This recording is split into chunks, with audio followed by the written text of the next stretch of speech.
Origens poéticas e fases finais, Beginnings, estilo tardio, são títulos de ensaios de críticos literários como Harold Bloom e Edward Said, que mostram conexões possíveis entre o período de maturidade dos poetas e suas fases iniciais.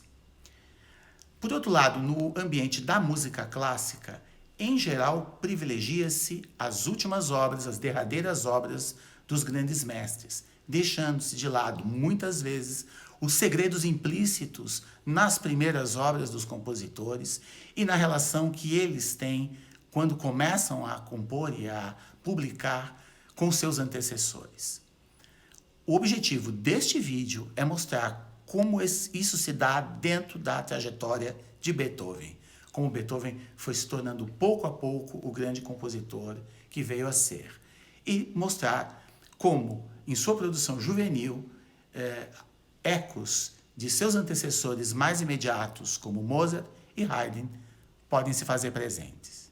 Se vuol ballare, signor Contino, se vuol ballare, signor Contino, il chitarrino le suonerà, il chitarrino le suonerà, sì, le suonerà, sì, le suonerà. Se vuol venire nella mia scuola la capriola le insegnerà. Se vuol venire nella mia scuola la capriola le insegnerò, sì, le insegnerò, sì, le insegnerò. Este é o início da área de Fígaro, do primeiro ato da ópera Le Nozze di Figaro, As Bodas de Fígaro, de Mozart, que estreou em Viena em 1786. Mas o que isso tem a ver diretamente com Beethoven? Bom, talvez a primeira conexão entre Mozart e a família de Beethoven tenha se dado no ano de 1763, 7 anos antes do nascimento do compositor, quando o pai e avô de Beethoven, ambos músicos, certamente assistiram a uma apresentação do jovem prodígio Mozart na cidade de Bonn. Essa é a cidade natal de Beethoven, a 880 quilômetros de Viena, às margens do rio Reno, e a 30 quilômetros da cidade de Colônia, com sua famosa catedral. Beethoven cresceu num ambiente com muita música, com estudos musicais, principalmente de piano, muito intensos, e poucos cuidados pessoais por parte da família. O ambiente, por outro lado, era bastante aberto às ideias iluministas que circulavam pela Europa àquela altura. A segunda conexão da família Beethoven com Mozart se dá já pelo jovem Ludwig von Beethoven, que aos 15 anos de idade tem a oportunidade, pela primeira vez, de visitar Viena. A viagem foi muito atribulada, ele passa pouquíssimo tempo lá, depois de uma viagem tão longa, tem que voltar às pressas por conta da doença de sua mãe, que inclusive viria a falecer logo depois, aos 40 anos de idade, mas tudo indica que ele, hoje os biógrafos têm por certo, que ele teria se encontrado com Mozart, tocado para Mozart alguma coisa, improvisado, ele já mostrava um talento especial para improvisação, mas restam poucos relatos confiáveis desse encontro do adolescente Beethoven com já o consagrado Mozart. Mozart, a essa altura, havia acabado de voltar de Praga, ele estava escrevendo Don Giovanni, ele era absolutamente adorado na cidade de Praga, e exatamente na temporada anterior, Beethoven visita Viena na primavera de 1787. No ano anterior, em 1786, ele havia estreado As Bodas de Fígaro. O texto da área que ouvimos há pouco diz algo como: se quiser dançar, senhor condezinho, eu tocarei a guitarrinha. E na sequência o texto continua: se você vier à minha escola, serei eu quem lhe ensinará a dar as cambalhotas e as piruetas. De volta à sua cidade natal, entre os 16 e os 22 anos, Beethoven permanece estudando, trabalhando, viaja pelas margens do Reno, chega até a Holanda, conhece músicos importantes lá, toca na orquestra da sua cidade, provavelmente tocou óperas de Mozart, tocando viola no fosso da orquestra de uma pequena companhia. E, num determinado momento, tem também a oportunidade de conhecer o outro grande nome da música de seu tempo, compositor Joseph Haydn. Persuadido pelo empresário Johann Peter Salomon a fazer uma turnê pela Inglaterra, depois de trabalhar 30 anos para a mesma família nos arredores de Viena, Haydn, no caminho de Londres, passa por Bonn, que é a cidade natal de Johann Peter Salomon, o empresário. Beethoven tem a oportunidade de tocar para Haydn nesse momento e se candidata a ser seu aluno. E o velho compositor o aceita, dizendo que após a temporada que passasse em Londres, de volta a Viena, poderia lhe dar aulas.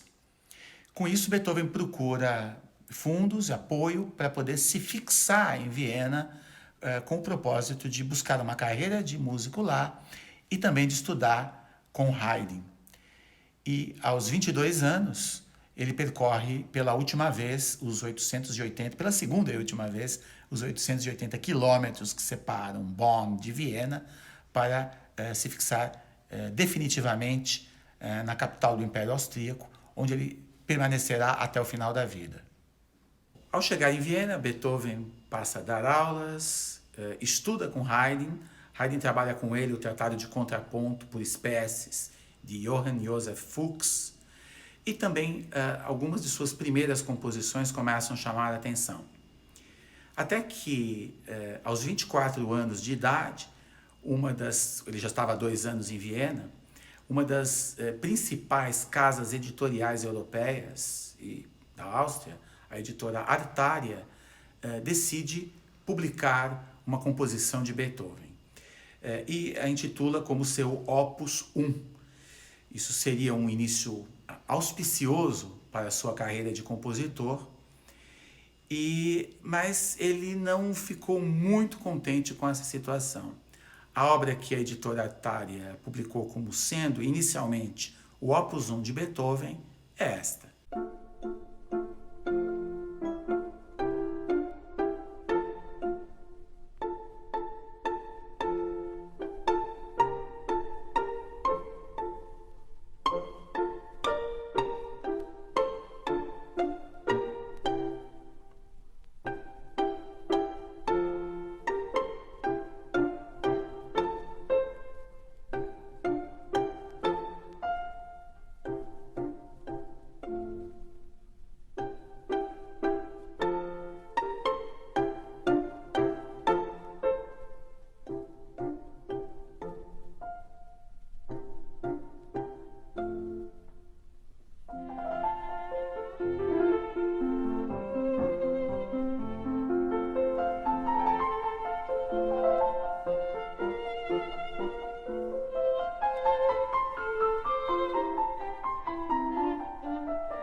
Ouvimos um trecho do Tema e Variações para violino e piano sobre Si vol ballare, área de Mozart, da ópera As Bodas de Fígaro, escrito por Ludwig von Beethoven, que o editor Artaria quis publicar, chegou inicialmente a publicar, como sendo o Opus 1 do jovem compositor que havia chegado há 2 anos em Viena. Aquilo que poderia ser motivo de alegria e orgulho para um jovem compositor, enfim, o tema era conhecido, Mozart já havia falecido, mas sua música era muito cantada e tocada e executada na cidade. Haveria chance de vendas numa partitura, muito bem escrita. Isso tudo foi recusado por Beethoven, né? que demonstrou um planejamento de carreira muito consciente ao não querer associar um tema alheio ao seu número de opus original, inaugural. Ele propõe ao editor que transferisse o número opus 1, a catalogação opus 1, para um conjunto de 3 trios para violino, violoncelo e piano, sobre os quais ele estava se debruçando àquela altura. E as variações sobre o tema de Fígaro, da ópera As Bodas de Fígaro, ficaram para sempre como um número extra-catálogo, sem numeração de opus. Esse planejamento de carreira dá-se também pelo fato dele ter escolhido a formação trio de violino, cello e piano, porque se a escolha recaísse sobre sonatas para piano ou quartetos de cordas, a associação direta, ou a comparação direta, se quisermos, com Haydn, seu professor, e Mozart, seu ídolo, seriam muito mais rápidas, seriam muito mais imediatas. Um outro detalhe também a ser mencionado é que ele não se coloca nesse opus 1, ou não escreve na partitura, não se coloca na partitura como sendo um aluno de Haydn, e não dedica a Haydn essas 3 primeiras composições publicadas. Uma das obras que compõem essa coleção do opus 1, especificamente o trio para violino, violoncelo e piano forte, opus 1, número 3, em dó menor de Beethoven, carrega em si alguns elementos que estarão nas fases mais maduras de sua produção. Chama atenção, num primeiro momento, a própria escolha da tonalidade, o mesmo dom menor que estará na Sonata Patética, opus 13, que estará na Quinta Sinfonia.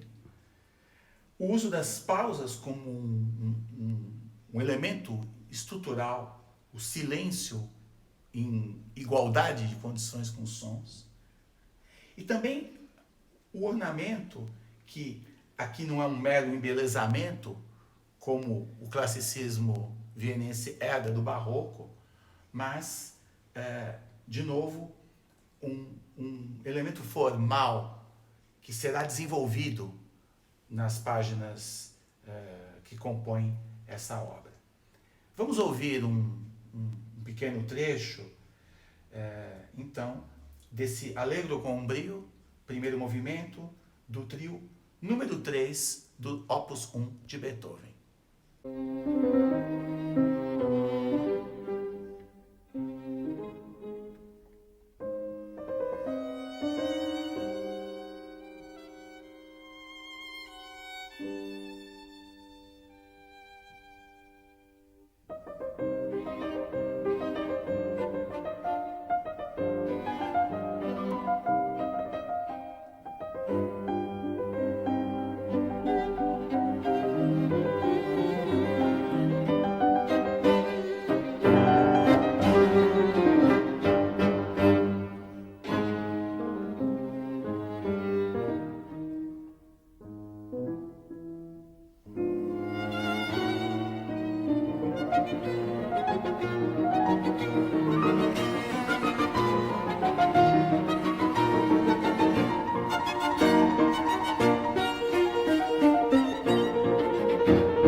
Um outro detalhe é que, entre o primeiro tema e o segundo, na segunda página da partitura, ele chega a estabilizar a tonalidade distante de Mi bemol menor,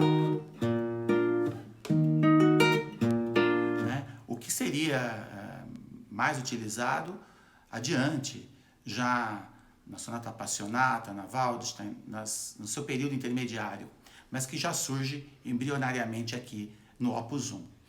Não à toa, como dissemos, Haydn fez comentários não muito elogiosos especificamente a esse tema em dó menor, né? E o próprio Beethoven, ele guardaria a formação trio com piano, né? Que nesse momento era muito útil também para ele, pelo fato de ele poder tocar piano e fazer música de câmara com cellistas e violinistas em Viena, né? Podendo tocar essas obras, ele mesmo estreá-las, ele que era exímio pianista. Mas ele guardaria a formação trio para poucos outros momentos da sua carreira. Ele só utilizaria 4 vezes no total a formação de violino, violoncelo e piano. Terminando a última dessas obras, o famoso trio Arquiduque, opus 97, que ele escreveu em 1811. Né? Lembremos que nós estamos aqui em 1794 ainda. Vê-se, portanto, que desde o opus 1, Beethoven lutou para controlar suas energias criativas. Se fosse para dançar, teria que ser segundo sua própria música, na sua própria escola.